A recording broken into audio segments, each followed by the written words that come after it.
monkfish stew. So the first thing that we're gonna do is prepare all of the vegetables for the Japanese monkfish stew for the Anko Nabe. First up, we have a head of Napa cabbage that I am taking the outer leaves off of and making an incision in the back or on the bottom of the Napa cabbage to rip it open and then quartering it and ripping those sections apart as well before slicing it into some smaller pieces that we're gonna set aside on a plate. I used half of this Napa cabbage for this Anko Nabe. Then we have a carrot that I am first going to peel. I am peeling the carrot so we don't have carrot skin in our monkfish stew. And then I am slicing the carrot so there is thin little discs of carrot that can cook through faster than thicker pieces would. And carrot takes quite some time to cook as it is. So we want thinner pieces in this application of the carrot. Then I also bought some asparagus for a different video, but I decided to use a couple of the heads of the asparagus for the Anko Nabe as well. And I'm also using about half of a zucchini or a third of a zucchini that I am slicing into thin pieces as well. Because zucchini also takes a while to get soft. Unless you don't want your zucchini to be soft.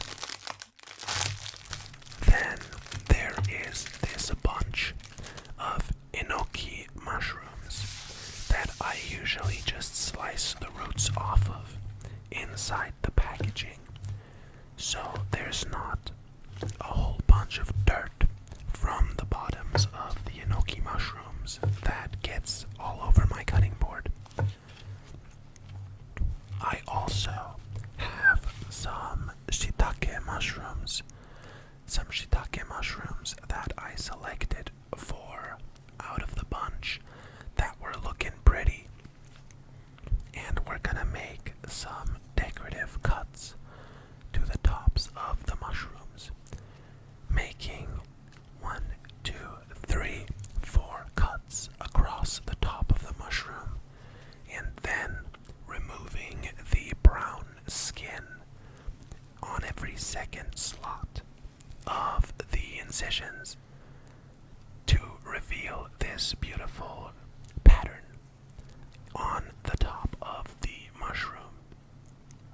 I am doing that with all 4 of these mushrooms, although in hindsight, I think 3 mushrooms would have looked prettier. Usually, when plating something, you kind of want to keep the numbers of things uneven because it tends to look better. You want to use 3 or 5 or 7 as opposed to 4, 2, 6, or 8. Then I have this frozen stick of narutomaki, which is like a fish paste, like a thick fish cake. It's a fish cake, like a fish cake. That also just looks very pretty. And I am now moving on to the monkfish itself. The monkfish, in my case, is monkfish cheeks, because at the fish monger I was at, the monkfish tail our bodies were more expensive than the cheeks and also bigger, and I didn't need as much monkfish. So I opted for the cheeks because the meat of the cheeks generally, when talking about fish, is considered to be better than the rest of the fish most of the times, except maybe when talking about like some belly cuts that are super fatty, as the cheeks don't get as fatty, I don't think. But here we have a couple of monkfish cheeks that I am taking the outer membrane or skin off and then cutting them into bite-sized pieces so they can also go inside this monkfish stew. It wouldn't be monkfish stew if there was no monkfish. Sadly, I cannot get my hands on monkfish liver. In Austria, I don't think. I have tried before, but I've often been told people don't send monkfish liver to Austria because the liver spoils by the time it arrives. So I haven't gotten my hands on monkfish liver. Usually, you would add monkfish liver to the pot and break it down into very, very tiny pieces, kind of like a paste, until it becomes part of the soup that everything cooks in. I am now placing all of the vegetables inside this cast iron pot that I am using for my Anko Nabe. Sadly, I don't have a Japanese clay nabe pot, which would have made this even more aesthetic, but I think even now it looks very, very pretty. So I am adding all of the ingredients inside of the pot, leaving some of the monkfish on the side to add later as to not overcook it.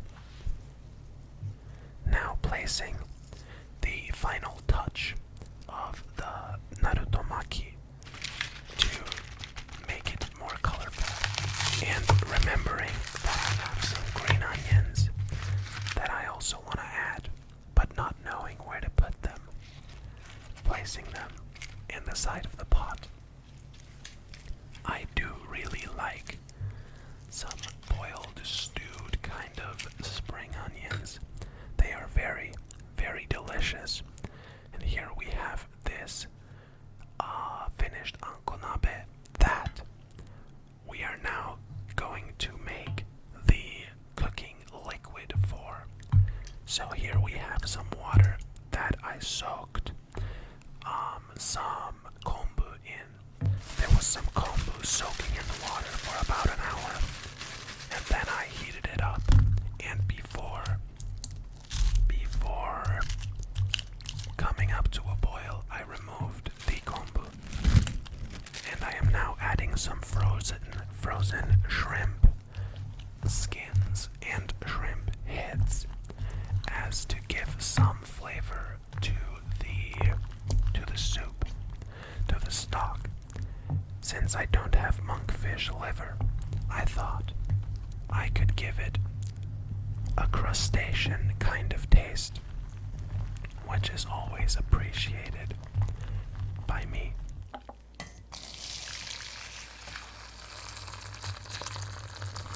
Now straining this liquid through a mesh sieve.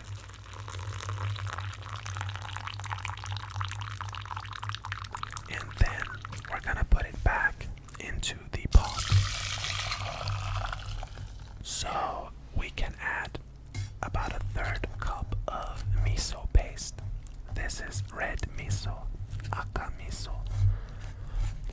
I am adding the miso paste through a strainer as well, so it dissolves more easily in the hot water, because miso can really be tough to dissolve if not done through a strainer. I'm then adding a bit less than a third cup of soy sauce, of mirin, and about maybe 1/6 of a cup of sake, and stirring that and letting it come up to a boil. Also, make sure to taste at this point. This can be quite salty since all of the moisture and water from the vegetables is gonna thin it out. It is now the evening, and I am washing a cup of rice and draining that before adding a cup of water.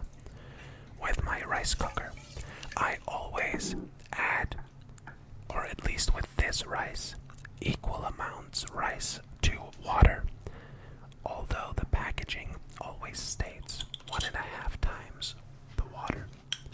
But that's just BS in my opinion, in my humble opinion. Now I am adding some of the kimchi to a bowl, some homemade chili oil, as well as some goopy mayonnaise into tiny bowls. That will be my accompaniments for this wonderful Anko Nabe. I now have a hot plate that I am putting on my table and placing the cast iron pot atop. And I added the cooking liquid to the Anko Nabe and the miso soup, so to speak. And we're gonna let that come up to a boil, or to a simmer.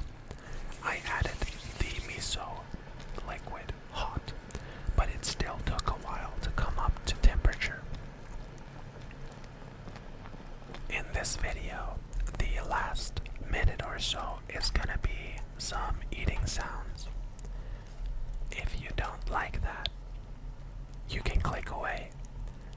But if you do, I'm gonna leave you with about a minute of eating sounds. I hope you enjoyed this video. I really enjoyed making it. This is a beautiful, delicious dish.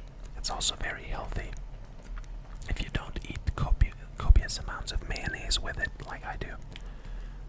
And yeah, I hope you have a wonderful